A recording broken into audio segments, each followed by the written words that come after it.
सावधान, अंतिम छंद पढ़ेंगे।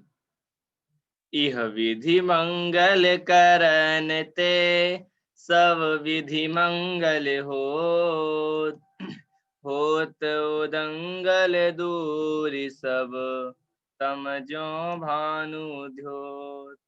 होत उदंगल दूरि सब तम ज्यों भानु ध्योत। हमारी गुणस्थान के विषय के आधार से यहाँ पर चर्चा प्रारंभ हुई थी, जिसमें हमने अभी तक घाती कर्म की जो प्रकृतियां होती हैं उनकी यहाँ पर चर्चा की। 21 प्रकृतियां घाती कर्म की बताई गई थी। उसमें से फिर हमने देखा था जो सभी स्पर्धक सर्वघाती होते हैं, और देशघाती में हमने दो प्रकार के स्पर्धक देखे थे, सर्वघाती स्पर्धक और देशघाती स्पर्धक। फिर इसमें हमने नीचे बात की थी कि ये शैल, अस्थि, दारू इसका बहुभाग होता है, और इनमें देखा जाए जिसमें एक भाग इस देशघाती में चला जाता है ना, देशघाती स्पर्धक में चला जाता है। इतना देखने के बाद हमने वर्तमान में देखा था, तो वर्तमान में उसका उदयाभावी क्षय, भविष्य में देखा था तो सदवस्था रूप उपशम। ठीक है। फिर बाद में देखा था कि जो एक देश है उसका उदय कितना कैसा होगा, तो बताया उसका उदय काल रहेगा वर्तमान में। इतना विषय हमारा कल से हमने कल स्पष्ट किया था, हमारा क्लियर है आज तक। ठीक है, सबको स्पष्ट है विषय। चलिए आगे बढ़ते हैं। अब आज हमको यहाँ चर्चा करनी है काल अपेक्षा निरूपण। ठीक है, चलिए तो थोड़ा उपयोग स्थिर करिए आप लोग, है ना। विषय थोड़ा डीपली जाएगा और हम उसको थोड़ा समझने का प्रयास करेंगे, तो सभी लोग सावधान रहिए। चलिए देखिए, यहाँ पर सबसे पहले कह रहे हैं चारित्र अपेक्षा विचार। क्या कहा? चारित्र अपेक्षा विचार। यहाँ पर चारित्र की अपेक्षा विचार करेंगे, क्योंकि इसमें श्रद्धा की बात नहीं की। श्रद्धा की बात क्यों नहीं की? क्योंकि इसमें ये नक्की है कि इसमें श्रद्धा सम्यक ही होगी। ठीक है, इसमें सम्यक ही श्रद्धा होगी, इसलिए यहाँ पर इसमें श्रद्धा को नहीं बताया गया है। ठीक है, यहाँ पर केवल चारित्र को कहा है कि चारित्र कैसा होगा, तो कह रहे हैं चारित्र भी सम्यक चारित्र होगा। ठीक है, ये लिखा है सम्यक चारित्र होगा। अब देखिए, अब यहाँ पर कह रहे हैं कोष्टक में संयम रूप तो अचारित्र है। ठीक है, असंयम रूप अचारित्र क्यों कहा, आ रहा है ख्याल में? यहाँ पर कहा कि जो संयम रूप है, जो अचारित्र है, माने चौथे गुण स्थान वाला जीव यदि संयमधारी नहीं है, उसको संयम नहीं है, तो संयम नहीं है तो उससे क्या कहलाएगा? चारित्र कैसा हो जाएगा? अचारित्र हो जाएगा, है ना। लेकिन एक अपेक्षा से देखा जाए, जो देश देश संयम और सकल संयम, इनकी अपेक्षा से तो यहाँ पर उसको नहीं बताया। ध्यान रखना, सकल संयम और देश संयम के अपेक्षा से यहाँ पर चारित्र नहीं बताया, लेकिन चारित्र किसकी अपेक्षा से बताया? कि माने सामान्य रूप से देखा जाए तो सम्यक चारित्र है, क्योंकि इसमें सम्यक रूप परिणमन हो रहा है, तो चारित्र कैसा हो जाएगा? सम्यक हो जाएगा। लेकिन देश संयम और देश उसकी अपेक्षा से यहाँ पर नहीं लिया, देश सकल की अपेक्षा से। ठीक है, ये तो हो गया चारित्र। फिर कहते हैं कि सम्यक्त्वाचरण चारित्र, यदि देखा जाए चौथे गुण स्थान वाले का चारित्र कैसा कहा जाएगा, तो कह सकते हैं अपन सम्यक्त्वाचरण। ठीक है, सम्यक्त्वाचरण चारित्र वाला ये जीव कहलाएगा। कौन सा? चौथे गुण स्थान में जो है। इतना क्लियर है? पहला बिंदु, माने इसमें चारित्र सम्यक होता है, लेकिन देश संयम और सकल संयम की अपेक्षा से चारित्र नहीं होता सम्यक। ये सम्यक तो आचरण चारित्र की अपेक्षा से यहाँ पर चारित्र बताया गया है। ठीक है, इतना जानिएगा। अब यहाँ पर हमें काल की बात करनी है ना। रुकिए 2 मिनट रुकिएगा।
आइए प्रारंभ करते हैं।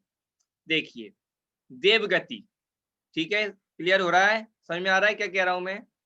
देवगति देवगति माने जिसमें अनुत्तर विमान में पाए जाने वाले देव, उनकी यहाँ देवों की बात कर रहे हैं, ठीक है।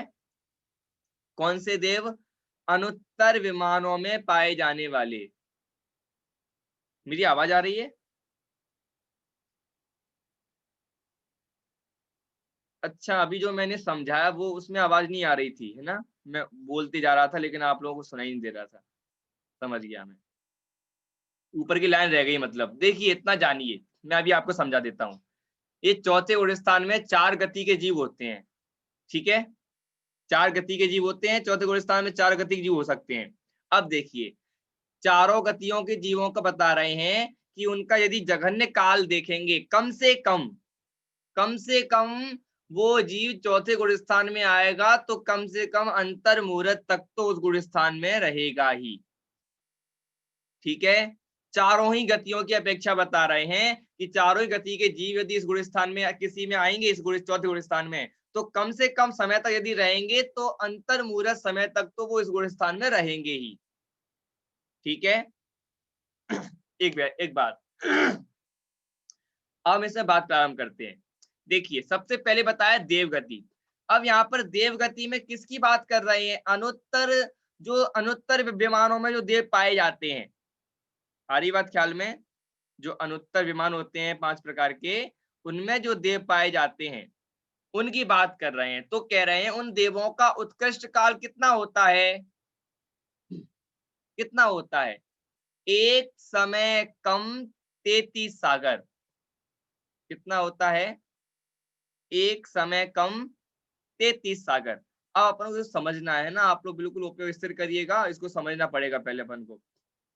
देखिए एक समय कम 33 सागर होता है अनुत्तर विमानों में रहने वाले जीवों का, देवों का, ठीक है।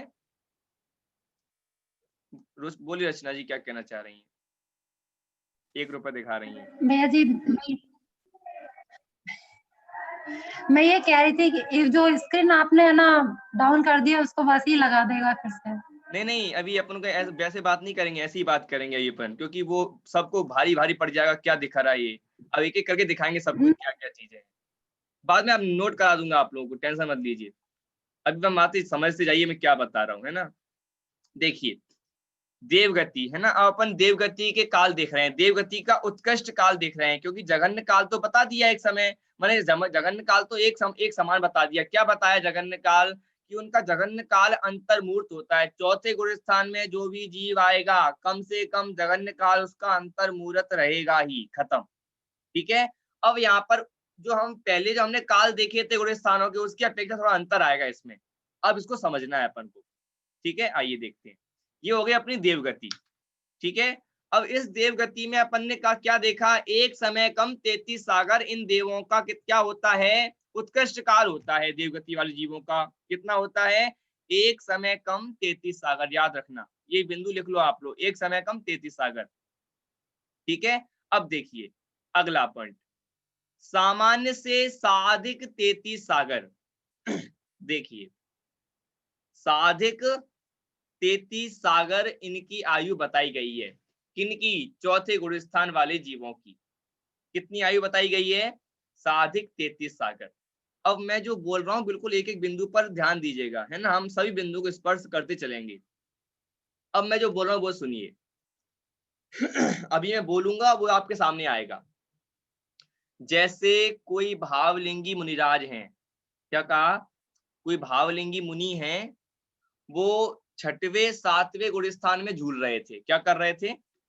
6वें 7वें गुणस्थान में झूल रहे थे। कौन कहा? भावलिंगी संत 6वें 7वें गुणस्थान में झूल रहे हैं। रतिका जी ध्यान दीजिएगा। अब क्या हुआ? वहां पर उन मुनि का हुआ मरण। क्या हुआ? वहां पर उन मुनि का हुआ मरण। और सुनिए, मरण होने से पहले उन्होंने बांध ली थी देवायु। क्या बांध ली थी? देवायु, ठीक। क्या बांधी थी? देवायु। तो देवायु बांधने के बाद उनका उस गुणस्थान में, माने 6वें 7वें गुणस्थान में किसी मरण हुआ, और मरण करके वो कहाँ जाएंगे, तो सीधे कहाँ जाएंगे बताइए, देवगति में जाएंगे। कहाँ जाएंगे, देवगति में, क्योंकि आयु कहाँ की बांधी है, देव आयु बांधी है। ठीक है, देवगति में कहाँ जाएंगे, अनुत्तर विमानों में जाएंगे। कहाँ जाएंगे, अनुत्तर विमानों में जाएंगे। अपन देख रहे हैं साधिक क्या होता है ना, ध्यान सुनिएगा। जो मुनिराज 6वें 7वें में झूल रहे थे, उनका यदि उस गुणस्थान में मरण हुआ और उन्होंने मरण से पहले यदि देवायु बांधी है, तो वो कहाँ जाएंगे, अनुत्तर विमानों में जाएंगे। ठीक है, तो अनुत्तर विमान में वो गए, तो बताइए अनुत्तर विमान का कितना काल बताया, अनुत्तर विमान का काल है एक समय कम 33 सागर। कितना काल है, एक समय कम 33 सागर। इतना क्लियर है।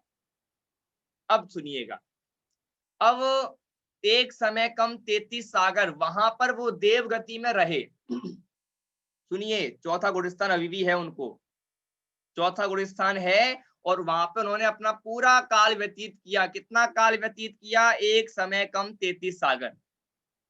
कहां पर, देवायु में, वो भी अनुत्तर विमानों में जो देवायु है, वहां पर उन्होंने अपना एक समय कम 33 सागर पूरा जी लिया अच्छे से। अब वहां से वो गिरे, माने वहां से उनका मरण हुआ, आयु पूर्ण होने के बाद उनका वहां पर मरण हुआ, तो मरण करके वो आएंगे मनुष्य में। किस में आएंगे, मनुष्य में आएंगे। किस में आएंगे, देवायु से मरण किया तो मरण करके कहां पर आएंगे, मनुष्य में आएंगे। ठीक है, अब सुनिए, मनुष्य में जब वो आएंगे तो उनका कितना काल रहेगा, एक पूर्व कोटि। कितना रहेगा, एक पूर्व कोटि। जो मैं प्रोसेस बता रहा हूं, इसको ध्यान रखना, कहाँ कहाँ से अपन कहाँ कहाँ आ रहे हैं। ठीक है, देखिए कहां पर आ गए अपन, मनुष्य आयु में आ गए।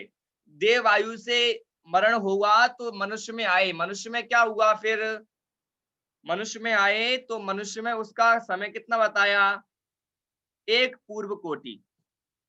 ठीक है, एक पूर्व कोटि। अब सुनिए, जो एक पूर्व कोटि है, वो उन्होंने मनुष्य भाव में अपना समय व्यतीत किया, और अंतिम अंतिम में जो अंतर मुहूर्त का समय रह गया, एक पूर्व कोटि में जो अंतिम अंतिम में जो अंतर मुहूर्त का जो समय रह गया था, उस अंतर मुहूर्त के समय में दीक्षा लेकर संयम धारण करके आत्म ध्यान करके मोक्ष प्राप्त कर लिया। इसे कहते हैं साधिक। कैसे साधिक कहते हैं, अपन जोड़ते हैं कितना साधिक कितना होता है ना। ये हमने प्रोसेस कर ली। अब देखना, अब आप लोग उत्तर निकालेंगे इसमें से।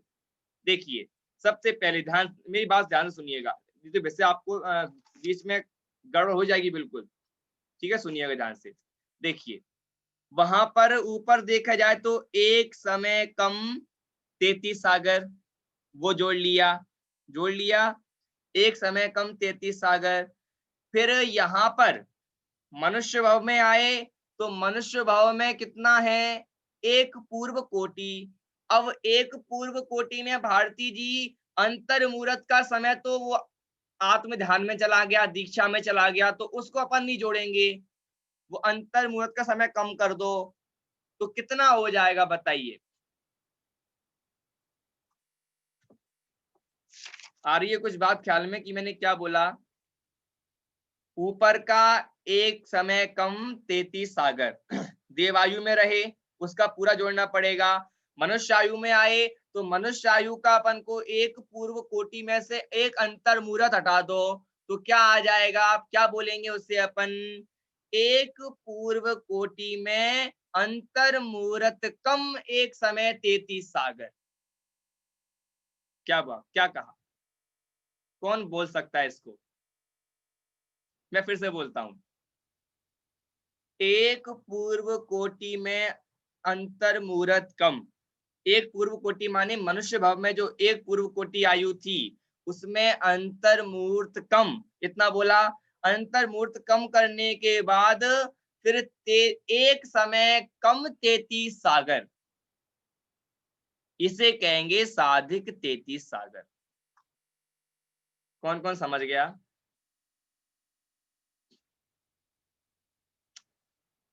नीरू जी आप पीछे क्यों हो रही हैं आजकल? वैसे तो आप बहुत जल्दी पकड़ती थी। चलिए एक बार फिर से दोहराता हूँ।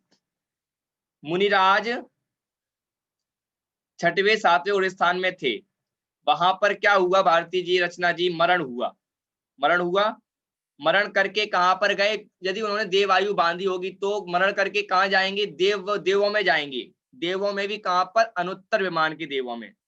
ठीक है, पहुंच गए। अब वहां की आयु कितनी बता रहे हैं? वहां पर उत्कृष्ट काल तक कितने समय तक रहेंगे? एक समय कम 33 सागर। तो उन्होंने अपना पूरा समय व्यतीत किया वहां पर। वहां से मरण करके वो आए मनुष्य में, लेकिन ध्यान रखना मनुष्य में भी आए तो भी चौथा गुणस्थान है, गुणस्थान नहीं छूटेगा। आ रही बात ख्याल में? ऊपर देवों में थे तो भी चौथा गुणस्थान था, मनुष्य में आएंगे तो भी चौथा गुणस्थान है। ठीक। अब यहाँ भी चौथा गुणस्थान है, मनुष्य भव में आ गए, यहाँ भी उनको चौथा गुणस्थान है। और उन्होंने अपना एक समय, एक पूर्व कोटि का समय पूरा कर रहे हैं। और अंतिम अंतिम में जो अंतर मुहूर्त का समय रह गया उसमें उन्होंने दीक्षा ली। दीक्षा लेकर संयम धारण किया, संयम धारण करके आत्म ध्यान किया और मोक्ष ले गए। ये इसको ये जो पूरी प्रोसेस है, इसका जो समय है, ये टोटल करेंगे इसे अपन कहेंगे साधिक 33 सागर। इतना समय होता है देवों का चौथे गुण स्थान में। कितना हो जाएगा ये? एक समय, क्या कहा? एक पूर्व कोटि अंतर मुहूर्त कम, एक समय कम 33 सागर। किस किस को पकड़ में आ गया? हाथ खड़ा करिए।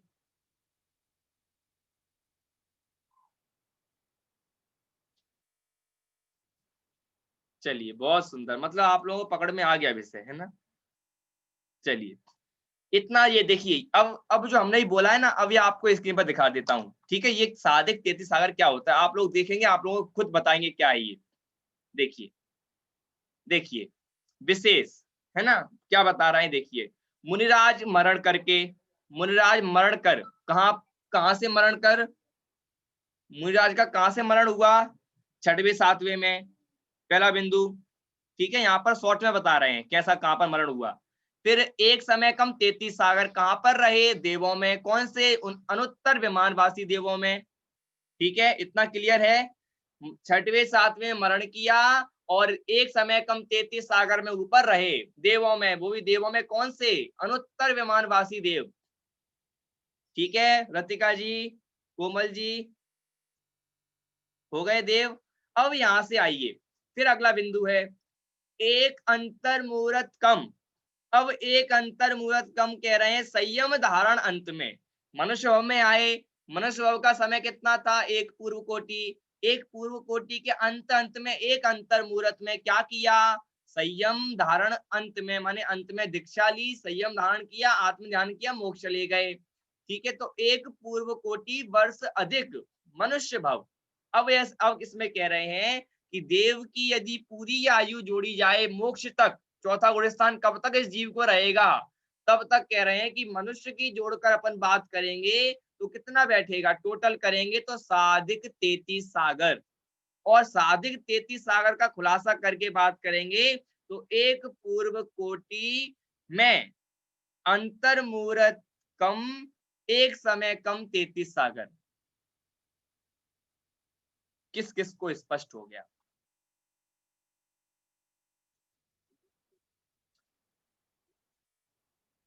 क्लियर। चलिए, ये तो हमारा अभी मात्र देव का हुआ है ना? ध्यान रखना। अभी हमको इसमें देव के साथ साथ अब हमको इसमें मनुष्य और नारकियों का भी देखना है। इतना क्लियर हो गया सबको? आगे चले। चलिए अब देखते हैं आगे।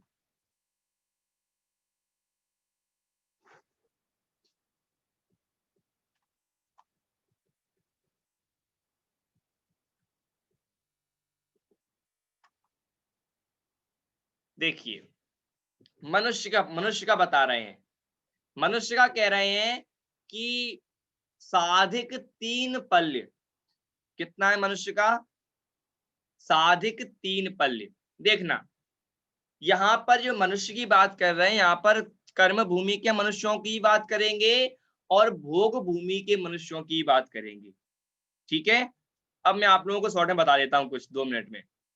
देखिए, कर्म भूमि के मनुष्य, उनका काल बताया एक पूर्व कोटि। कितना बताया, लिख लीजिए, एक पूर्व कोटि। किसका, कर्म भूमि के मनुष्यों का। और भोग भूमि के मनुष्यों का काल कितना रहता है, 3 पल्य। कितना रहता है, 3 पल्य। स्पष्ट है। देखिए, मनुष्यों का काल बताया साधिक 3 पल्य। अब साधिक 3 पल्य कैसे निकलेगा, ये निकालते हैं। नीचे देखिए, देखिए साधिक का अर्थ कर रहे हैं, नीचे देखिएगा, कुछ कम पूर्व कोटि का त्रिभाग। देखिए, कुछ कम, कोई मनुष्य है, अब उसे देखकर टेंशन मत लीजिए, मैं बता रहा हूं। कोई मनुष्य कर्म भूमि में है, किसमें है, कर्म भूमि में। तो कर्म भूमि में उसने क्या किया, अंत अंत का जो भाग है, देखिए जैसे एक पूर्व कोटि है ना, एक पूर्व कोटि बहुत होता है, लेकिन हम उदाहरण समझे तो 90 साल समझ लेते हैं उदाहरण के लिए। कितना, 90 साल। ठीक है, ये हम मान के चल रहे हैं एक पूर्व कोटि। कितना, एक पूर्व कोटि 90 साल उदाहरण के लिए। तो चलिए, अब यहाँ पर कह रहा है कोटि का त्रिभाग, माने तीसरा भाग। तो उसके हम भाग बांटेंगे तो 30 साल, 30 साल, 30 साल बांट दिए। तो शुरू के 60 साल तक तो ये कर्म भूमि के मनुष्य ने कुछ नहीं किया, ठीक है, रहा जी, अपनी दिन काटे। ठीक है, अब अंतिम का जो भाग रह गया, तीसरा भाग कौन सा होगा, अंतिम के 30 साल उदाहरण के लिए, अंतिम के 30 साल रह जाएंगे। अब वो ये क्या करेगा, अंतिम के 30 साल में उस समय सम्यक दर्शन प्रकट करेगा। क्या प्रकट करेगा, सम्यक दर्शन प्रकट करेगा। और सम्यक दर्शन प्रकट करने से पहले यदि इस मनुष्य ने मनुष्य आयु बांधी हो, क्या कहा, ये जो मनुष्य है, यदि किसी मनुष्य ने मनुष्य आयु बांधी हो और उसे मनुष्य आयु बांधने के बाद सम्यक दर्शन हुआ, तो वो निश्चित भोग भूमि का मनुष्य होगा। क्या होगा, भोग भूमि का मनुष्य होगा। ठीक है, अब वो जो जहां से उसने सम्यक दर्शन प्रकट किया, अब वो यहाँ से अंत में, यहाँ से जैसे ही वहां पर सम्यक दर्शन हुआ और कुछ समय पश्चात उसका मरण हो गया। हुआ मरण हुआ कि नहीं, हो गया मरण। यहाँ से अपन निकल गए। अब यहाँ से ये जीव पहुंच गया, किस में पहुंच गया, भोग भूमि के मनुष्य में। और भोग भूमि के मनुष्य का कितना काल बताया था, 3 पल्य। ठीक है, अब 3 पल्य प्लस साधिक। अब साधिक कहां से आएगा, तो देखिए, कुछ कम पूर्व। अब कुछ कम, क्या कम करना है अपन को, जो एक पूर्व कोटि कर्म भूमि के मनुष्य का काल था, उसमें कुछ कम माने जब तक उसने सम्यक दर्शन प्रकट किया, उसका कुछ कम। आ रही बात ख्याल में, क्या कम करना है, कुछ कम कह रहा है, कुछ कम में क्या कम, कुछ कम का कितना कम करेंगे अपन कोमल जी, जो उसने कर्म भूमि के मनुष्य ने वहां पर जो अपनी माने सम्यक दर्शन प्रकट किया था, उतने उतने समय को कहा है कुछ कम समय। तो वहां से कुछ कम कट जाएगा। ठीक है, तो वहां से कुछ कम लेकर एक पूर्व कोटि कहा, कुछ कम पूर्व कोटि का त्रिभाग। त्रिभाग माने तीसरा भाग। तीसरा भाग माने जो अपन ने अंत में लिया था ना, तीसरा भाग जो बचा हुआ है, उसमें उसने सम्यक दर्शन प्रकट किया, तो वहां पर उसका मरण हो गया। अब जो तीसरा भाग बचा हुआ है अंत अंत में, उसका कहाँ जाएगा वो, तो वो साधिक में जुड़ जाएगा। आई बात ख्याल में, किस किस को स्पष्ट हुआ,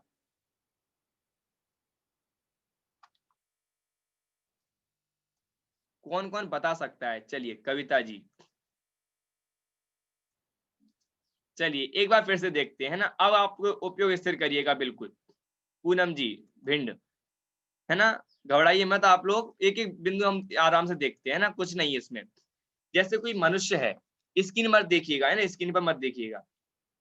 जैसे कोई मनुष्य है, कर्म भूमि का मनुष्य है, उसकी आयु कितनी बताई यहाँ पर हमने हमने एक पूर्व कोटि को 90 साल मान लिया। रचना जी कितना माना? 90 साल। ठीक है, याद रखना 90 साल मान लिया। अब 90 साल में 3 भाग करिए तो 30 साल, 30 साल, 30 साल हो गए 90। अब कर्म भूमि के मनुष्य ने 60 साल तक तो कुछ नहीं किया। ठीक है, ध्यान रखना 60 साल तक तो कुछ नहीं किया, लेकिन जब अंत का जो 30 साल रह गए थे, अंत के जो 30 साल रह गए थे, उस 30 साल में उसने माने मनुष्यायु बांधी। मनुष्यायु के पश्चात उसने सम्यक दर्शन प्रकट किया। दो बात हो गई, सम्यक दर्शन प्रकट किया और सम्यक दर्शन सॉरी पहले आयु बांधी मनुष्य, फिर सम्यक दर्शन प्रकट किया। जब सम्यक दर्शन प्रकट हो जाएगा तो निश्चित वो कहाँ जाएगा? भोग भूमि का मनुष्य होगा।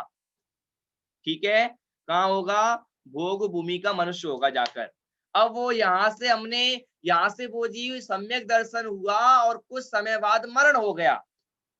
ठीक है, कुछ समय बाद मरण हो गया और मरण होने में माने जो सम्यक दर्शन हुआ उसका समय काट कर, ठीक है, उसका समय काट लिया और ये 30 साल में से हमें जितना भी समय मिला उसको हम कहेंगे त्रिभाग। ठीक है, ये होता है तीसरा भाग। तीसरे भाग में कुछ कम कर दो। कुछ कम क्यों कर दें? क्योंकि उतने उतने 30 साल में ही समझ लो, हमने उदाहरण के लिए ले लेते हैं कि 30 साल में हमने 2 दिन सम्यक दर्शन किया, तो 2 दिन कम 30 साल कहेंगे। उदाहरण के लिए दो 2 दिन हमने सम्यक दर्शन में लगा दिए अपने, तो 2 दिन हमने 30 साल में से 2 दिन कम कर दो तो कितने बचेंगे? तो उतना यहाँ पर तीसरा भाग लिया गया है। ठीक है, और इस यही होता है साधिक, माने कुछ कम पूर्व कोटि। कुछ कम किसमें करना है? पूर्व कोटि में करना है। पूर्व कोटि कौन सा? कर्म भूमि का मनुष्य की जो आयु है, कर्म भूमि का मनुष्य एक पूर्व कोटि था ना, उसको कुछ कम कहकर बताया है। और उसी का जो तीसरे भाग में कुछ बचता है उसको कहते हैं साधिक। और साधिक हो गया यहाँ पर कर्म भूमि की अपेक्षा, और 3 पल हो गया भोग भूमि की अपेक्षा, और इनको मनुष्यों की अपेक्षा जोड़कर बात करेंगे तो साधिक 3 पल यहाँ पर हो जाता है। इतने समय तक जीव इस गुण स्थान में रहता है। कौन से गुण स्थान में? चौथे गुण स्थान में। किस किस को स्पष्ट हुआ?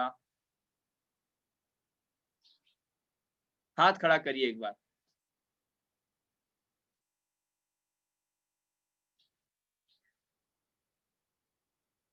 चलिए, हैं काफी लोगों को हुआ।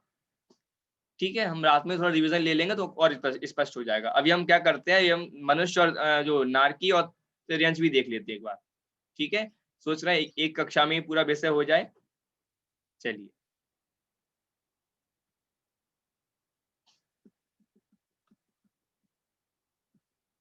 हाँ अब देखिएगा, ये यहाँ पर तिर्यंच का बताया है केवल 3 पल, है ना, इसमें साधिक नहीं लगाया क्योंकि वो तो तिर्यंच है।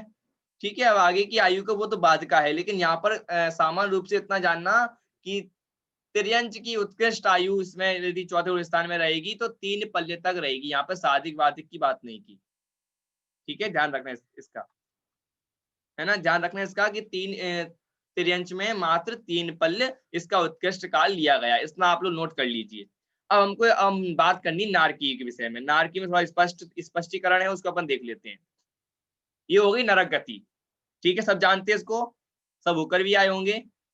चलिए आगे देखिए, सब हाँ कर रहे हैं। चलिए देखिए, इसका कह रहे हैं सामान्य कुछ कम 33 सागरोपम। सब कुछ अलग अलग से वैरायटी आ जाती है। क्या कहना चाह रहे हैं इसमें? देखिए, ये सागरोपम सागर ये एक ही बात है ना। ये जो आयु बताते हैं ना 33 सागर, ये सागरों का उपमा दी जाती है। क्या दी जाती है? सागरों की उपमा। जैसे सागर होते हैं ना, महासागर बड़े बड़े, तो उसी प्रकार से 33 सागरों को जोड़ दो, इतनी बड़ी आयु होगी। तो इसमें कुछ नक्की नहीं होता कितना होगा, तो ऐसे ही मोटे मोटे रूप में बताने के लिए कह देते हैं 33 सागर। तो यहाँ पर कहा सागरोपम। सागरोपम माने सागर की उपमा सहित, इसमें सागर की उपमा दी गई है। महासागर बड़े बड़े होते हैं, ऐसे 33 सागर जोड़ दो, इतनी आयु बताई जाती है। है ना, मोटे मोटे रूप में बताया, लेकिन स्थूल कथन नहीं, सूक्ष्म कथन नहीं आता। ठीक है, ये तो हो गया। अब इसमें सामान्य कुछ कम, अब इसमें कितना कम करना है अपन को, देखिए इसमें अपन को कम करना है, ध्यान सुनिएगा, 6 अंतर मुहूर्त कम 33 सागर। कितना कम, 6 अंतर मुहूर्त कम 33 सागर। अब 6 अंतर मुहूर्त कैसे कम करें और 33 सागर कैसे कम करें, तो आप देखिए, आइए देखते हैं। पहले मैं आप लोगों को थोड़ी बात बता दूं इसमें कैसा क्या होने वाला है। देखिए, हम यहाँ 7वें नरक की अपेक्षा बात कर रहे हैं। किस नरक की अपेक्षा बात कर रहे हैं, 7वें नरक की। ठीक है, ध्यान रखना, किस नरक की अपेक्षा बात हो रही है, 7वें नरक की अपेक्षा बात। अब देखिए, 7वें नरक में जो भी जीव जाता है वो मिथ्या दृष्टि ही होता है। क्या कहा, 7वें नरक में जो भी जीव जाता है वो कैसा होता है, मिथ्या दृष्टि होता है। और 7वें नरक से जो भी जीव निकलता है वो भी मिथ्या दृष्टि होता है। ठीक है, क्या कहा, 7वें नरक में जो भी जीव जाता है वो मिथ्या दृष्टि होता है, और जो उस नरक से निकलता है वो भी मिथ्या दृष्टि होता है। इतना क्लियर है, निकला वो भी मिथ्या दृष्टि और गया वो भी मिथ्या दृष्टि। अब देखिए, अब यहाँ पर और एक बात और ध्यान सुनिएगा, जो बीच का समय है, जो नरक का जो जाने का और आने के जो बीच का समय जो जीव उसमें रहेगा वो है 33 सागर। तो उसने उतने समय में उसको सम्यक दर्शन हो सकता है, या सम्यक दर्शन प्रकट करके उस गुण माने उस नरक में रह सकता है। इसमें 7वें नरक में जाएगा, हाँ कैसे, अभी अभी पता चलेगा कैसे जाएगा तो मिथ्या दृष्टि, आएगा तो मिथ्या दृष्टि, लेकिन जो रहेगा वो सम्यक दृष्टि। ऐसा कैसे हो सकता है, ये होते हैं अपने 6 अंतर मूर्त। अब कैसे होते हैं आइए देखते हैं ना, एक बार जल्दी ध्यान सुनिएगा, हमारा समय कम बचा है। चलिए, विशेष 6 अंतर मूर्त कम 33 सागरोपम। ठीक है, 6 अंतर मूर्त कम करने अपन को, कैसे 6 अंतर मूर्त कम करें आइए देखते हैं। देखिए, देखिए जीव यहां से 7वें में गया, जीव 7वें नरक में गया तो मिथ्या दृष्टि था। ठीक है, 7वें में गया तो मिथ्या दृष्टि था। तो पहला बिंदु क्या है, 6 पर्याप्तियों से पर्याप्त हुआ। अब ध्यान से सुनिएगा, जब जीव नरक में 7वें नरक में जाएगा तो अपनी पर्याप्तियां पूर्ण करेगा, और जब तक उसकी पर्याप्तियां पूर्ण होंगी उतना समय कहलाता है अंतर्मूर्त का समय। कितना समय कहलाता है, अंतर्मूर्त का समय। तो वो नरक में जाएगा, अपनी पर्याप्तियां पूर्ण करेगा, तो अंतर्मूर्त हो गया, एक अंतर्मूर्त हो गया। अभी मिथ्या दृष्टि है, ध्यान रखना, अभी अंतर्मूर्त हो गया एक। अब दूसरा अंतर्मूर्त, अब अंतर वो पर्याप्ति पूर्ण करने के बाद वहां पर थोड़ा विश्राम लेगा। ठीक है, थोड़ा विश्राम लेगा, थोड़ी सहत आएगा, समझ लो सहत आएगा माने कोई बैठ के आराम नहीं करता है, लेकिन पर्याप्तियां पूर्ण होने के बाद जैसी अवस्था है वैसी अवस्था रहती है। कब तक, अंतर्मूर्त तक। ठीक है, हो गई, 2 अंतर्मूर्त हो गए। तीसरा अंतर्मूर्त, विशुद्ध होकर सम्यक की ओर अग्रसित होता है। ठीक है, विशुद्ध होकर सम्यक को प्राप्त किया। अब जैसे ही 2 अंतर्मुहूर्त समाप्त हुए तो अगले अंतर्मुहूर्त में क्या करता है, वो शुद्धि प्रकट करने लगता है।